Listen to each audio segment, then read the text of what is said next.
Pemerhati Rosalina, hukum di Indonesia terus berkembang sehingga banyak tantangan yang harus dihadapi. Ada hukum progresif, yakni pendekatan penegakan hukum yang tidak selamanya menggunakan hukum tertulis.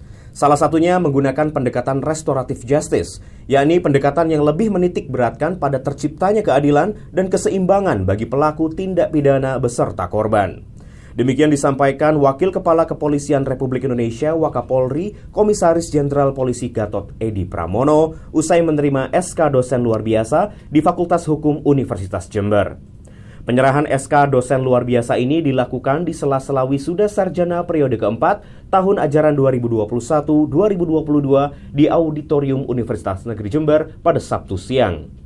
Komjen Pol Gatot Edi Pramono juga menyampaikan terima kasih kepada Rektor Universitas Jember atas kepercayaannya serta penyerahan SK dosen luar biasa di Fakultas Hukum.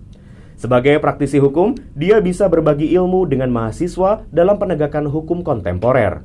Dia melihat bahwa hukum di Indonesia terus berkembang pesat, terutama hukum progresif.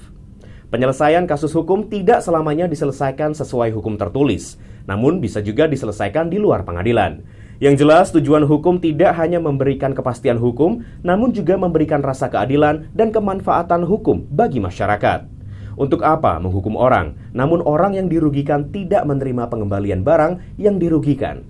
Karena itu, akan dicari win-win solution. Tentunya kita melihat hukum ini kan berkembang, ya. Hukum ini berkembang, dan ini merupakan tantangan tersendiri. Ada yang hukum progresif, sekarang lagi orang-orang juga hukum itu tidak selalu dilaksanakan dengan hukum-hukum yang ada di tulisan-tulisan yang ada, tapi kita sudah mengembangkan yang namanya restoratif justice dan lain sebagainya. Berkembang terus, ini akan digunakan.